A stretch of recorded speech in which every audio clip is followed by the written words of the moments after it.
Um, we're just not gonna talk about it, okay?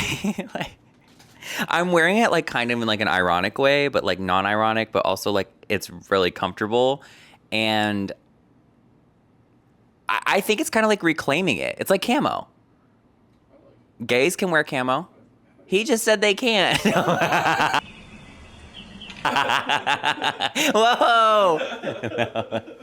No, like, no, honestly, like I was in need of like a really comfortable like summer hat like 2 summers ago. What's the guy where he's like in the middle? He's like, met her 2 summers ago. You know, and he's like playing the guitar. Met her 2 summers ago. Three. Oh my gosh. Anytime that we can like make fun of a singer, like I will do it, especially if it's a man. Like, are you kidding me? I will say though, there's a couple male artists that I really get down with. One of which, oh guys, this is so controversial and it fits what I'm wearing today. Let's just say that this hat is like messing me up. You know who I'm gonna say. Tyler Childers. Who? Tyler Childers. I don't know who that is. Come on. Scrap that. Go. I like a couple Morgan Wallen songs. You what? And I hate it because there's a couple Morgan Wallen songs that I'm like, I just want to be on a boat right now and eat frozen fruit and cliff jump. I definitely am one of those people that I think it's really weird when people are like, separate the art from the artist type shit. And like, I definitely don't support the actions of Chris Brown. I don't support the actions of Morgan Wallen, and I do not support the actions of Katy Perry. But like, the thing is... I feel like it's like sometimes I cannot deny when I sonically like the sound of a song. It is like that fucking Lola Young song, girl. When she talk, I'm too messy. I don't care if it is the most basic song on earth. I love that damn song. And like some things, you're just like, that shit is good. If y'all hear the new-ish Lola Young song, oh my God, I'm like kind of endorsing her low key because the way I went from Morgan Wallen to Lola Young is crazy. Like, I need you to know, I'm just being vulnerable right now. Like, I was just literally talking with one of my friends today, and I was like, something about the summer makes me want to like listen to country music. And sorry, but if I'm playing country Pandora, if I'm playing country Spotify, and a Morgan Wallen song turns on, I'm not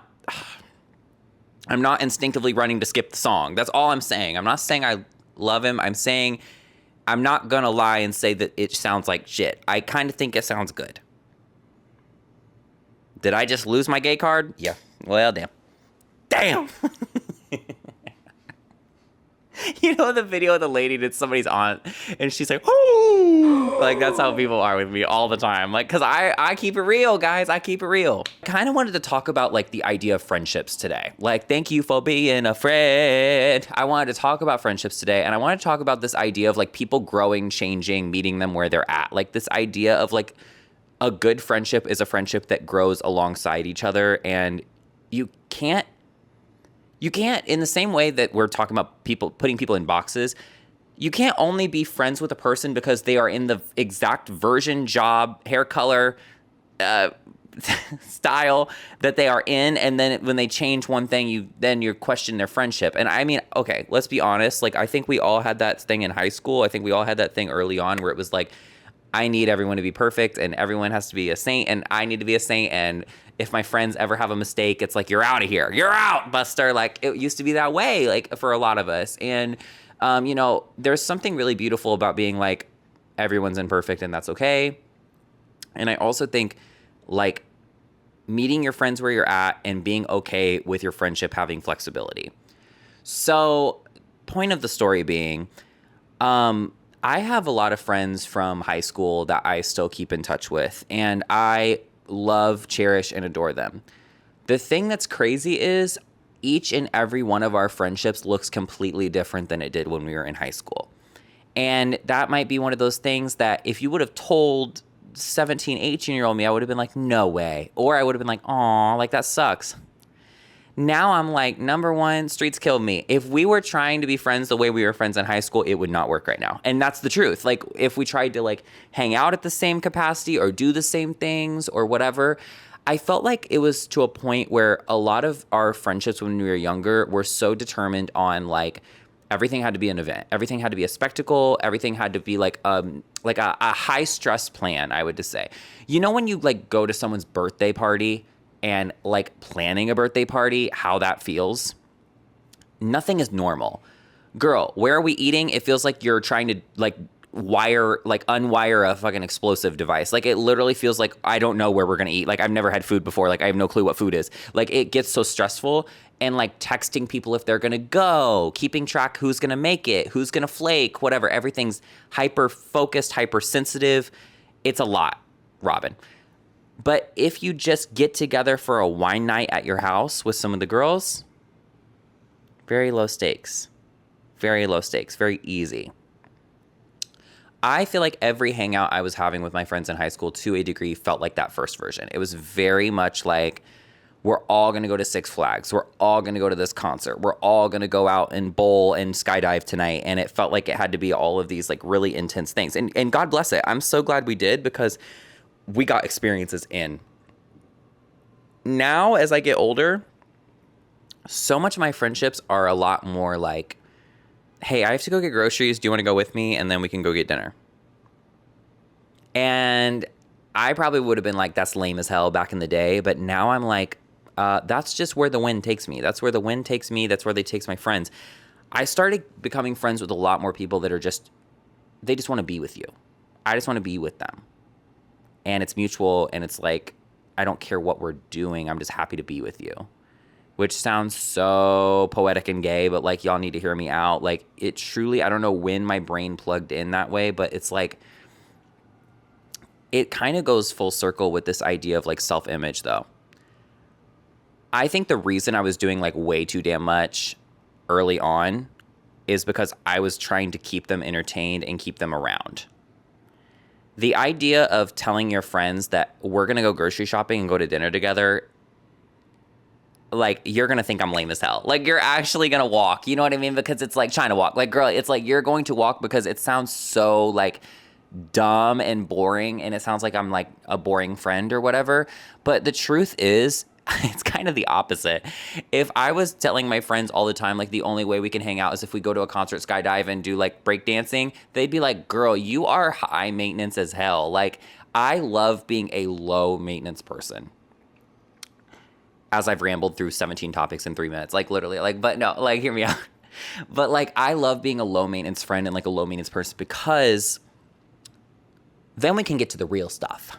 Hashtag the real stuff. Because if you are doing these high maintenance things, it's like vacationing or whatever, or road trips. Everybody turns into like the asshole demon version of themselves.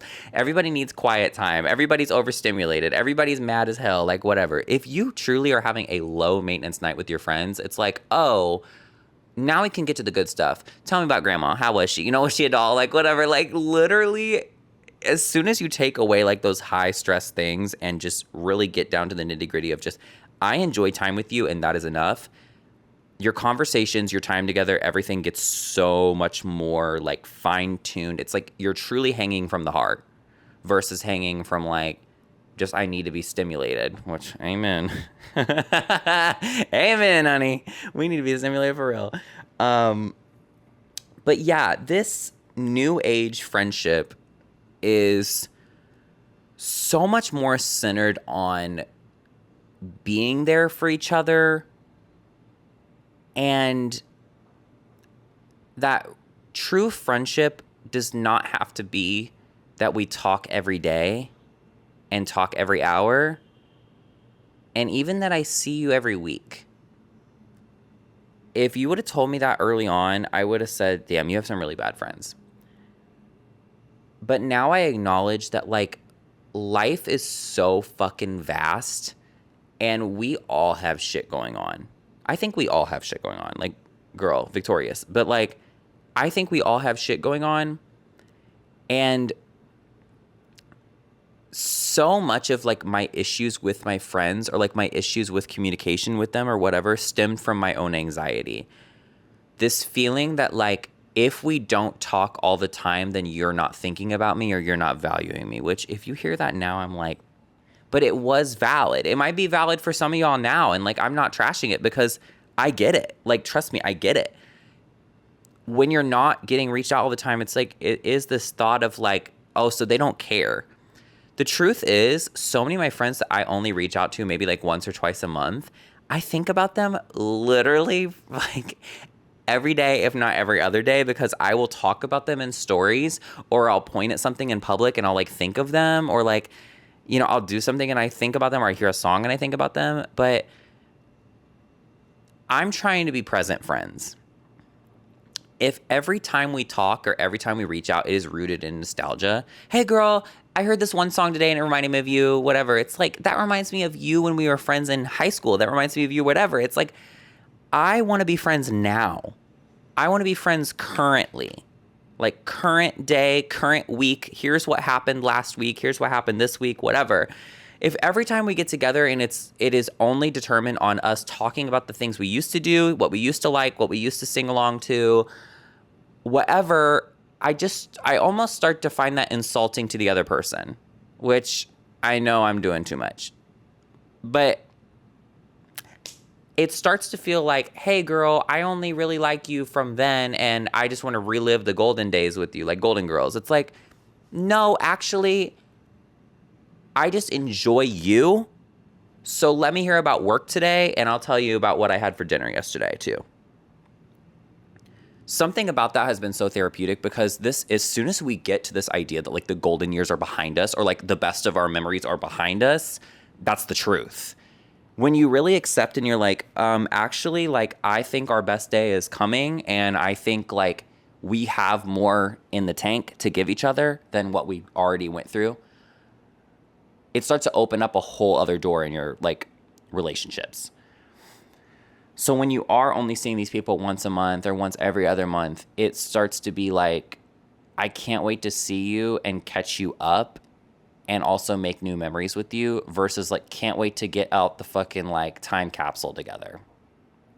Listen, I am all about a nostalgia pull, and I am all about reliving the golden days or whatever. But if you're really about that life, hashtag caught up in the moment, it almost puts a bad taste in your mouth to constantly keep forcing yourself to go back and also talk about shit that you probably don't care about anymore. You probably really don't care what's going on Facebook in your hometown. You probably really don't care who's marrying who and what's happening. You probably really honestly don't care. But it gets to that thing of like, it's like hair salon talk. It's like we start to talk about things just to shoot the shit, talk about the drama, talk about the gossip, talk about whatever. Oh, remember what we did in high school? I do. But is it necessarily healthy for me or for us if we keep revisiting that? And that's the truth.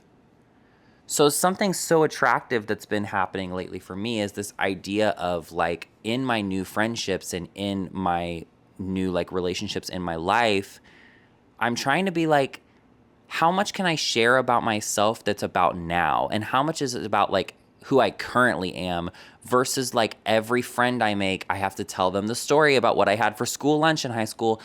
Girl, like that is not the baggage that you need to be holding and taking to each of these people. Like, I understand it's like a part of us, but it's like, we did not peak in high school, y'all. We did not. We did not. And if you do feel that way, I challenge you, because I truly think that if you really lock the fuck in the next like year, you can have a way better year than any year you had in high school. If you're truly listening to your gut, if you're truly like following what you want to do, and you're surrounding yourself with the people that challenge you and inspire you and motivate you, we're already better, because we're not in this box where they're telling us what we have to do and where we have to be all the time. Oh my God, something about getting bossed the fuck around drives me crazy. Because it's like, now I want to do the complete opposite. And like, girl, like my rebellious spirit. But like, that always drove me crazy about high school, is it was like, I felt like I'm like, okay, I already know what I want to do, and I already know like where I want to be and what I want to say, and what I don't want to do this. I don't want to do what we're doing right now. I don't want to do a packet on fucking octopus, girl. I don't care about all that. I understand why we needed to. I understand the curriculum, but like, girl, like 40% of the curriculum, I'm never going to do this shit again. Ever. You know what I am going to do? Connect with my girls. Go to Dairy Queen. Like, I am going to do those things. And it was like, you know, maybe the reason why we had such extravagant hangouts and these like crazy ass nights or whatever, because we were trying to distract ourselves. Like, we were trying to distract ourselves from like how shit and like how boring high school and everything was.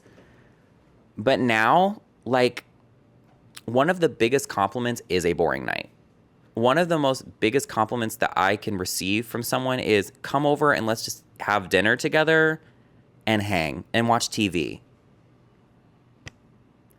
Hashtag what's your love language? Quality time. Like, that to me speaks volumes about where our relationship is and how it's going to be.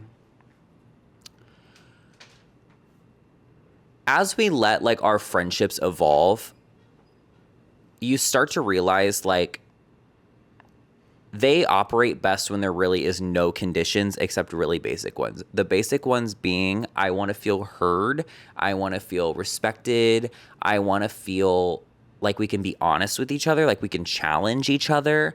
I want to feel like we can stick up for ourselves to one another. Sometimes you got to argue, girl. That's the other thing. Sometimes you got to be able to argue. And like, if you're one of these people that you're like, I need like perfect friends and I need like that we are unconditional and like whatever, it's like, okay, well that, to get there, y'all got to be able to. One of the biggest compliments I can receive from someone is that they tell me to shut the fuck up. Because I'm like I will because you get it. Like, you're seeing something I'm not seeing. You know what I mean? You're aware of something I'm not aware of, whatever. Girl, shut the fuck up. I'm like, okay, tell me. Like, please tell me, actually. And a lot of times your friends know you just as well as you know yourself, and sometimes they catch your blind spots, and that's a good ass friend. If they catch your blind spots, oh my God, read me, girl. Like, read me. Like, read me like a book. And girl, I don't know why this just came to my mind, but so I know there's a Harry Potter store in Chicago, speaking of read me, and they had pride flags outside. I know J.K. Rowling mad as hell. Oh my God. They literally had pride flags all over it. Hashtag she has friends that lie to her or they don't read her enough because they need to read her. You can tell that a lot. I don't want to get political like low-key, but like you can tell people who are just in echo chamber ass friend groups and echo chamber ass groups because someone should be telling them what you're saying is dumb as fuck. Someone should be telling them and setting them down and going, hey, baby, we thinking this through, but the issue is like they don't want that. I'm sorry, I want to be read for filth. I want people that will read me. I want people that are like, did you think about it this way? Baby, 2 stars are brighter than 1. Truly. That it's like your intuitive mind and my intuitive mind together. I'm not saying I'm dumb as shit, and I'm not saying you're Albert Einstein, but we see each other. We catch shit, and that's like so cool. So in order to have a friend like that, you got to be living in the now. You got to be living in the now, because I will tell you a good amount of my traits that I had in high school that maybe were a little bit more annoying or insecure or whatever, or overcompensating. I've ironed those out. I'm almost a little boring now compared to how I was in high school. High school, girl, I probably would have set my hair on fire. Just to get a laugh. Like, I probably would have, like, you know what I mean? Like, I would have jumped into a split just to do it. Like, I was one of those people, right? And now, baby, uncle don't get down like that anymore. Grandpa's hips don't work that way anymore. Like, I am very, like, chill with it. So that's, like, every now and then it's kind of fun to, like, you know, bust a move at the bar and, like, dance a little bit. Because, you know, it's fun. But, like, I don't need to bust a move in Olive Garden, girl.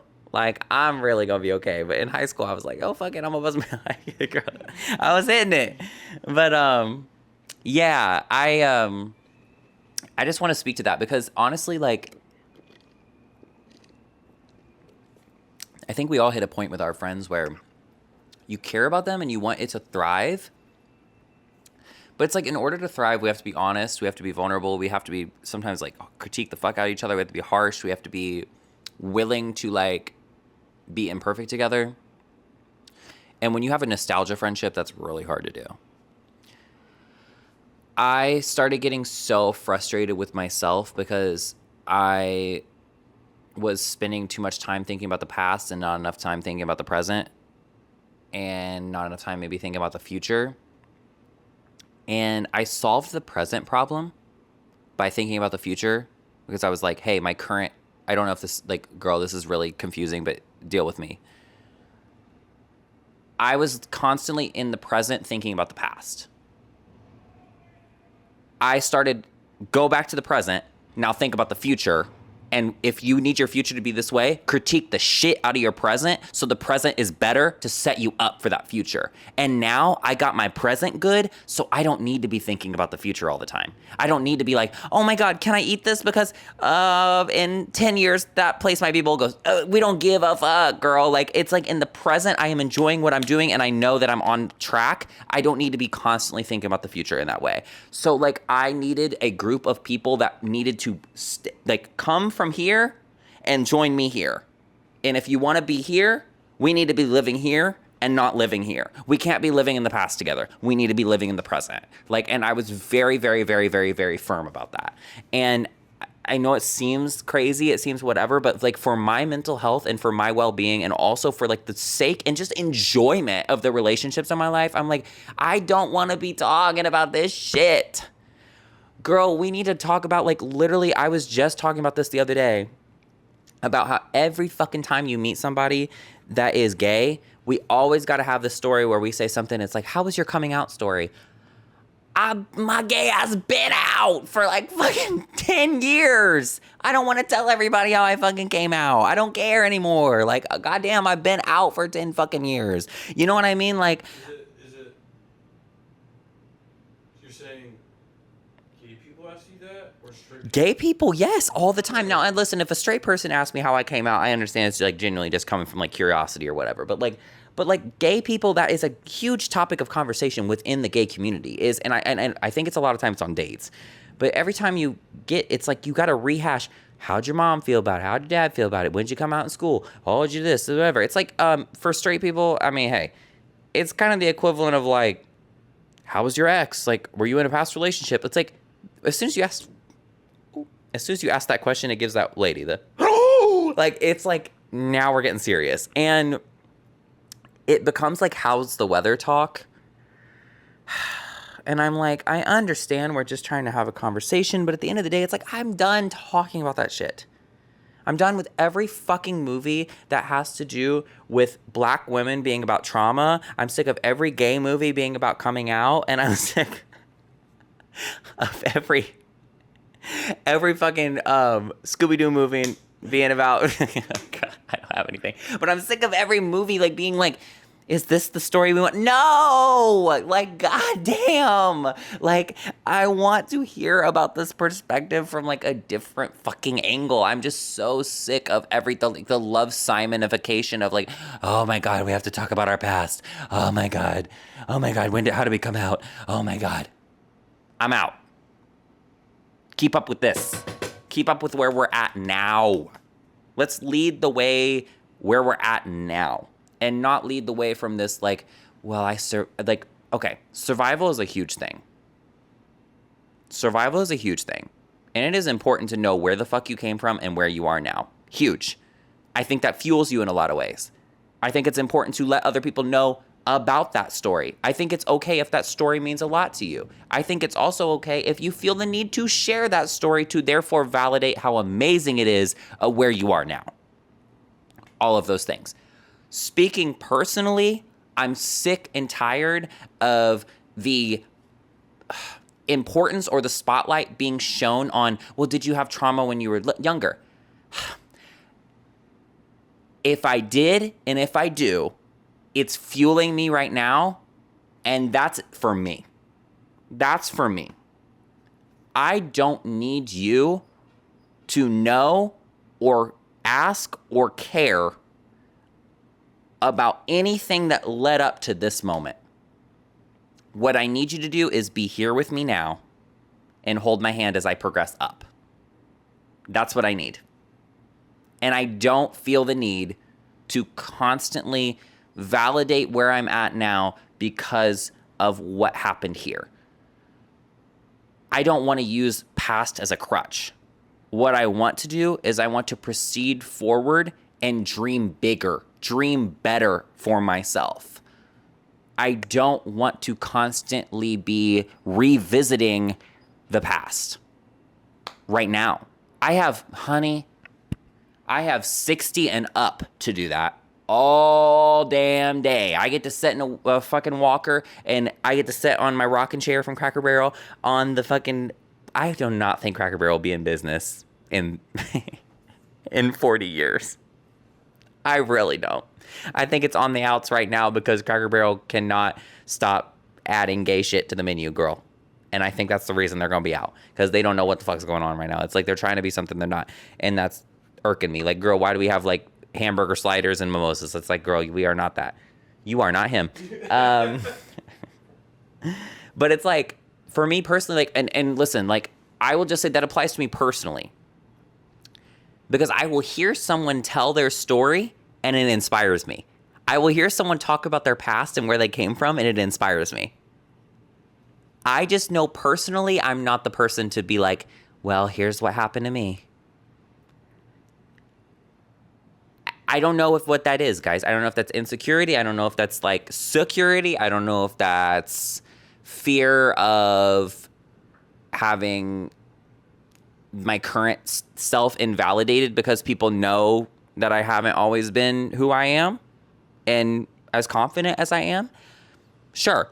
You know, I mean, if it's any reference, I had to repeat, when I was little, I had to like repeat preschool because, they gave us an option and they highly recommended that I repeat preschool because I didn't talk to anybody. I talked to no one. I like barely even talked to the teacher. There you go. There's a lore drop. I have those things and I'll drop the lore every now and then. Fuck, I just did a stand-up show this past weekend and I talked about how I peed the bed until I was 15 years old. Yeah, you heard me right. I didn't do it every day when I was 15, but occasionally. That was my last time peeing the bed was 15. And now, let's take that into consideration. Now, that was a big thing for me, okay? I'm doing exactly what I said I wasn't going to do. That's a big thing for me. You got to understand, I could not sleep at people's houses. I was nervous when people came over that my room was going to smell like pee. I had to get up early and wash my sheets before school. I was nervous that my clothes were going to smell like pee. I couldn't sleep over like anywhere because I was so nervous, and I'd have my mom pick me up early. Probably ruined a good majority of my friendship with guys because I never felt comfortable sleeping over at a guy's house, not in that way, but like in like a bro way, like, because I was like, girl, not only am I low-key gay, but I'm also like a bedwetter, so like double homicide, like what the fuck, like, so you know what I mean? Like when I talk about that, so now when I have a sleepover or stay at someone's house or drink a bunch of alcohol and water before I go to bed and I wake up and I didn't like, I'm clear. Imagine me at the sleepover and I wake up and I'm like, guys, it's a really big fucking deal because I used to pee the bed all the time and I didn't pee today and it's a really big deal, guy. Okay, like, all right, Mary, like, personally, that's just out of character as shit for me to be like, by the way, like, pulling lore constantly. If you know, you know. And I know. So when I wake up, I don't even think about it half the time, really, honestly. But if I wake up and I'm like, I didn't pee the bed, I'm kind of like, that's kind of badass. Like, I don't pee the bed anymore. But, like, and my friend's like, no. Like, and it's like a joke. But, like, I don't need to be like, by the way, Spark Notes, this is a really big deal because of this big deal. That's for me. That's for me. I just... What I'm having a hard time kind of understanding is like, I don't know, I guess I'm having a hard time relating to how you're feeling in that I don't know a lot of people that do what you're saying. That they pull up lore? Like I understand like reminiscing and like being nostalgic. Honey. I feel like, to me, I would say it's the same thing of Zodiac shit. Oh, I can't be... God, you're so right. I can't be around it because it's Scorpio. Oh, what happened to Scorpio? What didn't happen to Scorpio? Been with Scorpios. Yeah, no, I don't do Scorpio. I don't do whatever. All right. Transparently, nobody gives a fuck. Nobody gives a fuck who you dated. Nobody gives a fuck. Nobody gives a fuck that was Scorpio. My friend's a Scorpio. Okay? Oh, I can't be around him. All right, stay home. Like, I'm sorry, but it gives, like, I went through this thing, but don't ask me about it. Well, now what happened, girl? Like, I'm gonna pick me shit. Like, I'm gonna have to ask you now. But that gives that to me. And, like, I feel like it's when it's used in that way. When it's this thing of, like, oh my God, I threw up in an Uber one time. So just, we're about to take an Uber. So this is like crazy. It's like, okay. There's a thing of like legitimate trauma. There's a thing of like legitimate things and like legitimate lore drops. I get it. But it's like the thing of like that, our factory reset, our factory like set thing right now it's the same thing of the coming out shit. I'm just so sick of the question being the struggle Olympics of what did you go through in high school? What did you go through here? How are your past relationships? Oh, you're about to date? Okay, well, how shitty was your ex? Oh my fucking God. Can I not just keep my baggage to myself? Southwest? Like, can I not, like, just keep my baggage for me and proceed on? And I really don't know if this is, like, a controversial take. That's the thing. Like, I feel like I'm just there right now where I'm like, I've processed.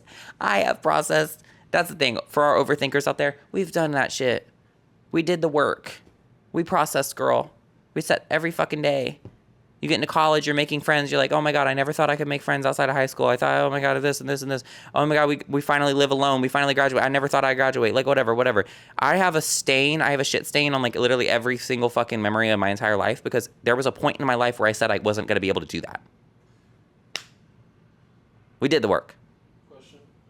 Okay, so are you saying that these like callbacks are that it's you don't like when it's negative? Like, for example, like if I'm walking with you and I see a sign that is like if I'm like, oh my God, that reminds me of this time, and it's positive in that it like you should appreciation for that memory. Like nostalgia. Yeah. I feel like that's okay. Because it's like you're just connecting two memories. And I am that way. I am a constant nostalgia yapper. I do know what you're saying though. I think that I'm a constant nostalgia yapper, and also like I have friendships that, like I said earlier, are a big chunk of what we instinctually want to talk about is nostalgia yapping. But I think when you do too much nostalgia yapping, or you get in a cycle where you're expecting people to nostalgia yap to you, or you're wanting them to nostalgia yap to you, I start to get very frustrated because I think I have more valuable things to say and live and do now than I ever do if I'm going to talk about my past the whole fucking time. I had a very non-traumatic childhood. I had a very thing. Now, could I get into it? Absolutely. I think there are things that happened to me or I went through or things that I'm sure if I wanted to, I could absolutely link anything currently going on in my life to then. But at the same time, I don't want to do that. I would much rather associate a current lack of communication, a current anxiety or a current worry to the problems I am currently facing versus being like, well, I've been fucked up. Streets killed me since I was 12. Oh my God. So we're just supposed to live our entire life thinking that the fucking thing that happened to me or mistake that happened when I was 12 years old has scarred me for the rest of my life and I should just give up. It's like, that's what frustrates me. That's lightning. It's about to pour, by the way. Guys, there's lightning outside, so like somebody's mad in the world, like Twilight Zone. Hear my cry. Yeah. It's a really sad book. I do know what you're saying. So it's like if they use it as a way to hold themselves back. Yes. Okay, that makes sense. That makes a lot of sense. I have so many people in my life. I will say I've fallen in the past in habit of doing that. Me too. Yeah, yeah. So I know Abso-fucking-lutely. exactly what you're saying. And I think that's what I think this whole episode, this whole thing is coming from a frustration of self, that I have been the type of person that I let myself hold myself back because of experiences that I went through almost 15 to 20 years ago now. While also avoiding, like, any uncomfortable. Yeah. Thank you. Avoiding any challenge to that narrative, avoiding any surpassing of that narrative, avoiding any growth or ability to move past it or perhaps maybe get over it. I don't think we ever truly get over it, but I do think we can get past it. I really do feel that way. I think we can carry our baggage with us and keep it rolling. But this idea that, oh my God, our life is so fucked because of something that happened however long ago or whatever, or, oh my God, I dated a Scorpio and he fucked me over, so Scorpios are done forever and I will never be in another room with a Scorpio again, and all of these things. It's like, oh my God. Oh my God. It's an excuse, not an explanation. Oh my God, exactly. It's like, girl, it's like putting like a bunch of fucking filters on your life and like restrictive block, and then it's like you don't see anything. It's like, okay, for example, like if I saw a tweet and the word "and" was in it, right? And I censor the word "and" because that one tweet was negative, and it's like, I don't want to see any tweets with the word "and" in it anymore. I don't fucking know, right? Think about all the fucking tweets in the world that'll say "and" in it, right? Oh, you know what? I don't fuck with Scorpio, so I never want to be in a room with a Scorpio again. Okay, honey, your best gay friend might be Scorpio, your grandma might be Scorpio, your niece might be Scorpio, your fucking neighbor might be Scorpio, your dog might be Scorpio. But just because you have that man that was fucked up that was a Scorpio, then you're like, I don't fuck with Scorpios, period. And listen, this is my life. Because I have had really awful experiences with Scorpio men. But at the same time, my mother is a Scorpio, and I am a mama's boy. So how can the narrative be true? How do I say fuck Scorpios in front of my mother? Quickly. And have said that. But it's like, girl, I have to be open. I have to be open to like the idea of my narrative changing. Like, I might have 3 more Scorpio besties come up in the next year, and I don't even fucking know yet. But if I start saying, oh, no, I don't fuck with her because she's a Scorpio. Girl. It's the same fucking thing. And I feel like this idea of like putting this like this weight or this boulder on like, oh my gosh, I'm so sewn to my trauma, or so sewn to like who I was in high school, or so sewn to this thing. It's like positive nostalgia and negative nostalgia will literally rule and control our entire life if we let it. And I tend to dabble in positive nostalgia, but at the same time, I don't want to do too much of it because hopefully I'm finding positive current. Hopefully I'm finding positive now. Oh, I love thinking about good days that were in my past. Okay, yeah, but I hope you love thinking about good tomorrow too. Like, not to be too like pastor, but like, you know what I'm saying? Like, somewhere in here is a through line. And it's with the frustration that came with my friendships that I said, I would love to think that my life is going pretty good now, and I'd love to think that your life is going pretty good now. So why can we not shut the fuck up about 10 years ago? You know? Like, love you and love this, but also hate this. And I have that issue with some friends from college. I have that issue with friends from high school. I have that issue from, it's just like when somebody comes up to you, like your mom's friends that are older, or like your grandparents' friends or something. They're like, oh, I remember when you were 5 and you did this, and I helped put your diaper on. I'm like,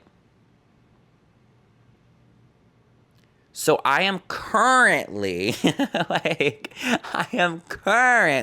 living in blank place with blank dog and blank clothes. Would you love to ask me about that? Or would you rather tell me the same story about when I was 5 years old and this is the reference?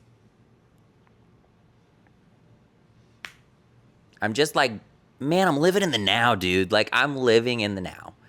And like, that's been the challenge, that's been the growth, that's been the friendships, that's been everything. Is it's like I am trying to staple myself so present that I have no time to think about the past. I have no time to think about the future, really.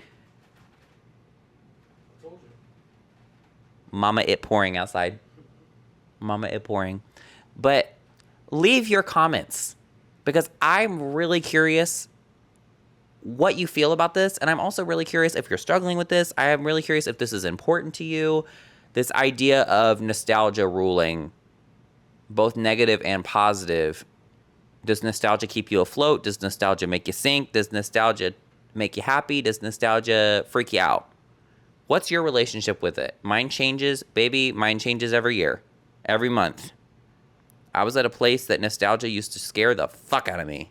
And now I'm like, love you, sis, but go sit over there. This is playtime.